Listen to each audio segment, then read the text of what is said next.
I'm going to break in here really quickly to talk about our sponsor. I know you've heard me mention Anchor.fm before. It's by far the easiest way to make a podcast. Let me explain really quickly. It's free. You don't have to have any experience in advance to do it. There's creation tools that allow you to record and edit your podcast right from your phone or computer. They're going to distribute your podcast for you so it can be heard on Spotify, Apple Podcasts, many other more, Google Podcasts, pretty much any place you can look for a podcast. And you can even make money from your podcast with no minimum listenership.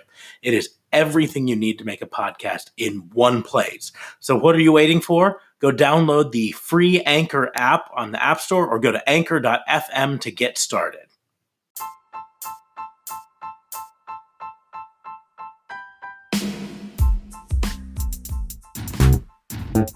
What you are about to hear are accounts of real pro wrestling events. Some names, mostly ours, have been changed to protect the innocent. Welcome to Snap Judgements.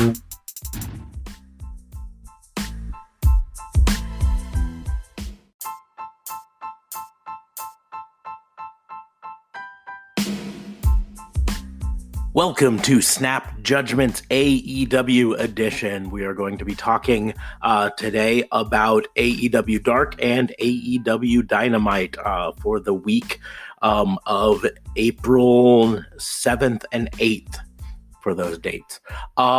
Before I get into it, though, I always like to remind people that Raw and Order Wrestling Booking Unit is part of the Tatnus Co. podcast network, so you can listen to this and all the other Tatnus Co. podcasts at tatnusco.com. Go there, check us all out, and see what we're all about. But we'll get into this right away. Now, of course, these were all pre-recorded. So AEW pre-recorded, I think, 3 weeks at a undisclosed location that later we found out is the Nightmare Factory in Atlanta, Georgia. QT Marshall's training facility that he runs. So both of these are fairly local talent heavy, which is not a bad thing. AEW went all in and invited a bunch of the local talent to help them out and help AEW out. So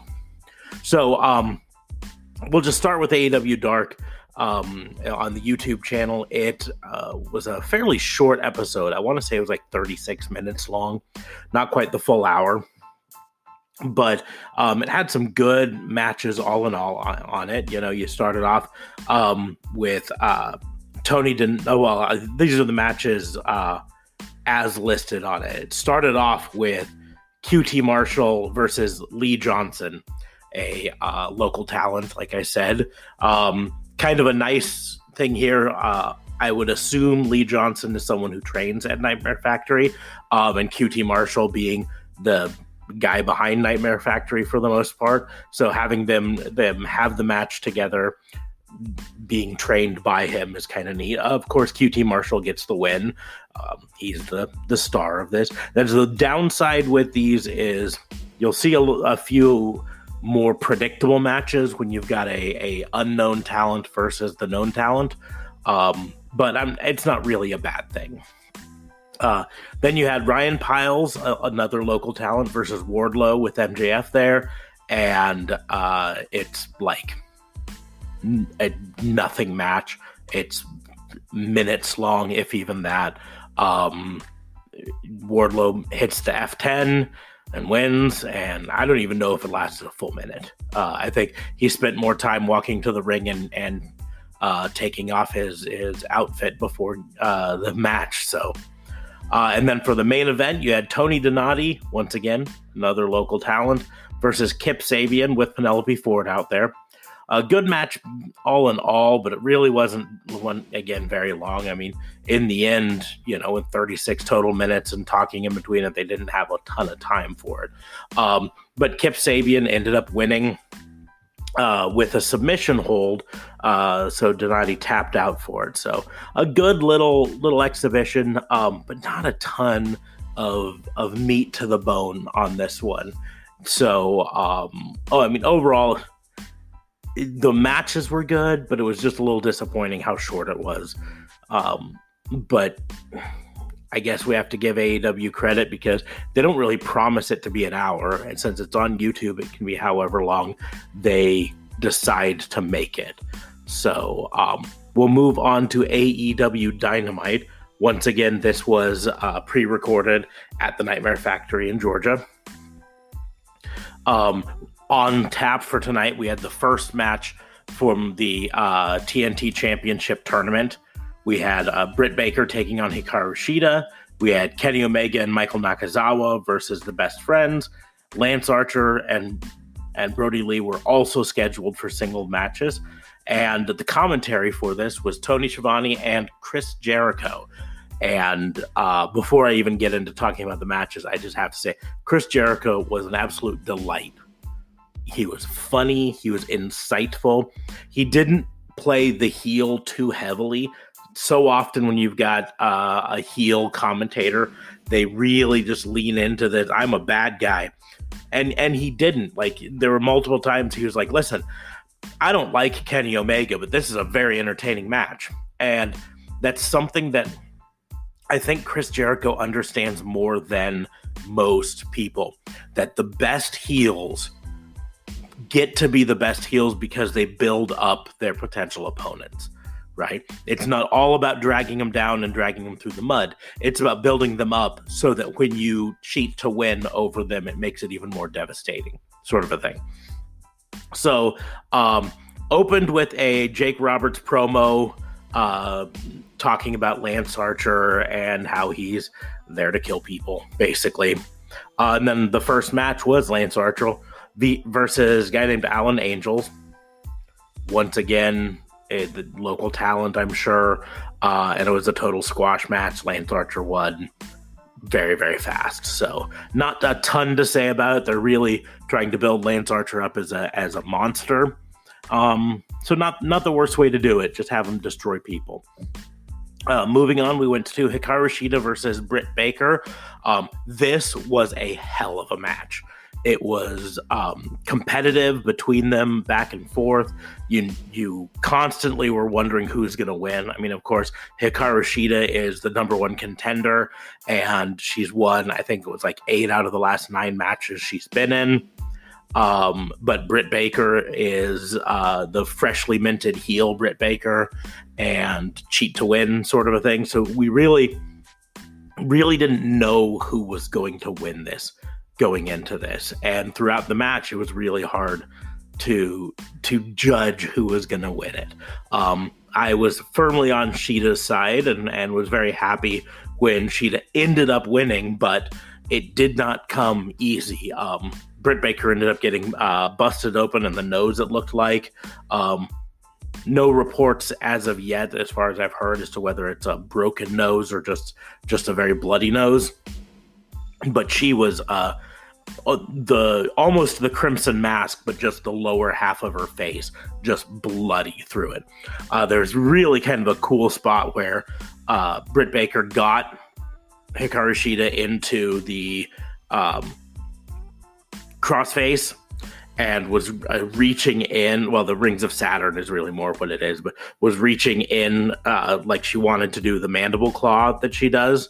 And the ref was like, no, you can't do that. You're bleeding too much. And so she's like, well, give me your glove. And the ref pulls off one of her gloves to give to Britt Baker so that she can do the mandible claw. But that gave just enough time for Shida to roll back and do a pin attempt. Britt Baker was able to kick out, and it still went back and forth for a while. But in the end, Shida hit the gut buster from the top rope and then a Shining Wizard for the 1-2-3 pin. It was a great match. I enjoyed every second of it. So going on, Kenny Omega and Michael Nakazawa backstage segment. They're in the dressing room. They're talking about how they've been great friends forever, but they need a team name, which outside of this segment itself, I did think was a little weird because he's been teaming with Hangman Page for a month and a half now, 2 months. They're the tag champions, and they never even bothered to think of a team name for that. So why do they suddenly need a team name for him and Michael Nakazawa? But anyways, Michael Nakazawa pitches, I've already got a team name for us. we're the best friends, right? Because that's what we really are. We're best friends. And Hangman's like, well, we can't do that. Someone else is already the best friends. Michael Nakazawa's like, well, but we're the best friends. At this point in just perfect absurdity of the Orange Cassidy, because this was all back in Kenny Omega's trailer, I think, but the bathroom door opens and Orange Cassidy steps out and kind of looks at them a little. I don't want to say disgusted, because he didn't have like a huge expression on his face, because he never does. He's Orange Cassidy. But then he opened the door to the outside, and outside Chucky T and Trent were, and they come in. They say, we heard everything that you said, and you think you can just come and take our name. And Kenny Omega's like, well, I don't want your name. Trent and Chucky are like, well, that's fine. Here's what we'll do. We're going to put the name on the line. Winner takes the name tonight, you versus us. So now that match has the stakes of the winner gets to be called best friends. With as banging as the theme song for the best friends, I truly didn't expect best friends to lose to Kenny Omega and Michael Nakazawa, because that would be a really weird, way to remove them from it and then have to kind of start from scratch. Best Friends is my favorite theme song right now in AEW. So they then did the video package with the latest rankings, which is nice for them to start working that into Dynamite. Previously, they were just announcing it on Tuesday afternoon, and then, whatever. It didn't really come up on that. Like, they'd maybe sometimes show it, but this was a nice video package with Excalibur doing the announcements and kind of talking about why they're moving up or moving down. So they then did another video package hyping Jake Hager versus Jon Moxley. And so it was good, building up Jake Hager as kind of this MMA monster. And then Moxley as the I don't give an F.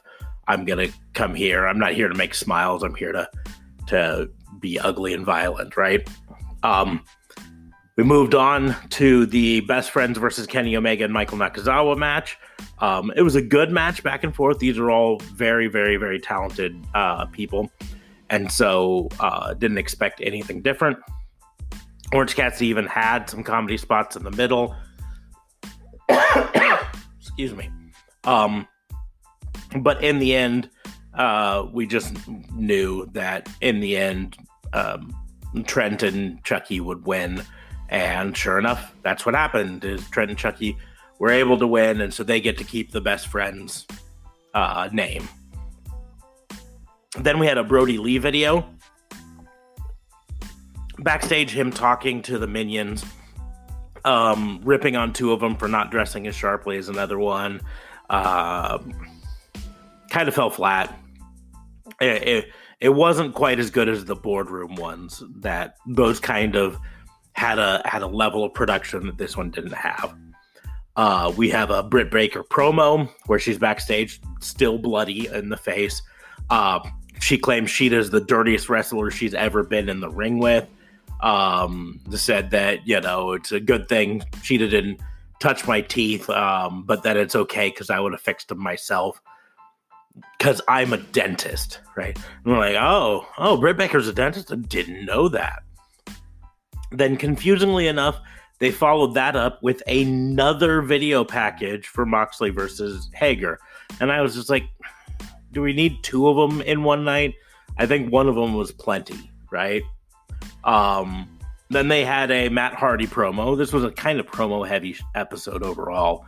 But it was still kind of fun because he, eventually ended up challenging Chris Jericho to a elite delete match at the Hardy compound. Elite deletion. So it's going to be interesting to see how that goes in the end. Moved on to Brody Lee defeating another local talent. Nothing really to say here. Brody Lee had a squash match, just beat the tar out of the guy. And then we get to the main event. Cody with Brandy Rhodes out there defeated Shawn Spears. in the main event. It was a good match back and forth. Shawn Spears and Cody have very good chemistry with each other. They know each other very well. They work off each other well. It's just a good match. Just a good match in the end.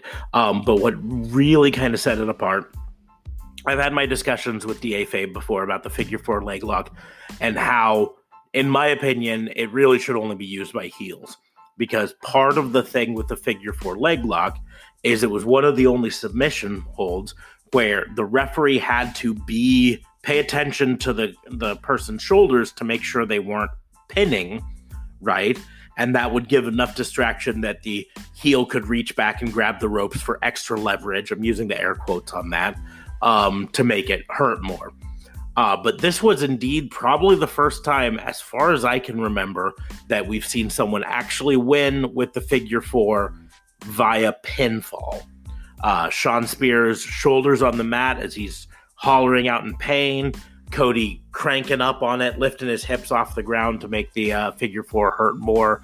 And 1, 2, 3, Aubrey Edwards counts the pin. And, Cody moves on to the next round. An interesting finish to it. And so I'm not complaining. It was actually really good. It was a very good match all in all. So in the end, once again, kind of like last week, I say I can't really judge these in a vacuum. It was an above average show that during this time period becomes a much above average show. So I think in a vacuum, it's probably a 6-star, 6 citation show. But with the situation that it is now, it gets an extra point for just that. So a 7 citation total. Not quite as good as the previous weeks, but still good. They had the people out around ringside the entire time, heckling and cheering and all of that stuff. So it still was good. I think it's still better than what we've been seeing from WWE, but it's kind of one of those things where I think we're getting to the point that we have to start wondering, what's AEW going to do if this lockdown continues for another month after this or even longer?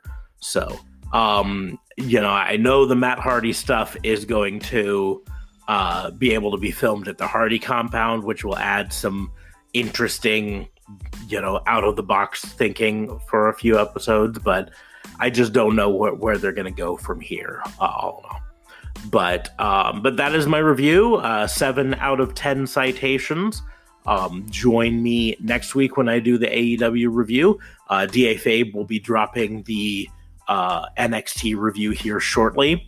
And then we did a special episode of Fantasy Booking where we actually did kind of talk about where NXT and AEW and WWE as a whole, where they can go from here during this whole lockdown. If this continues even longer, what are some of their options? So check that out. Check the other Tatnus Co. podcast network at tatnusco.com. You can follow me on Twitter at Raw and Order WBU. I almost gave DA Fabe's Twitter handle there.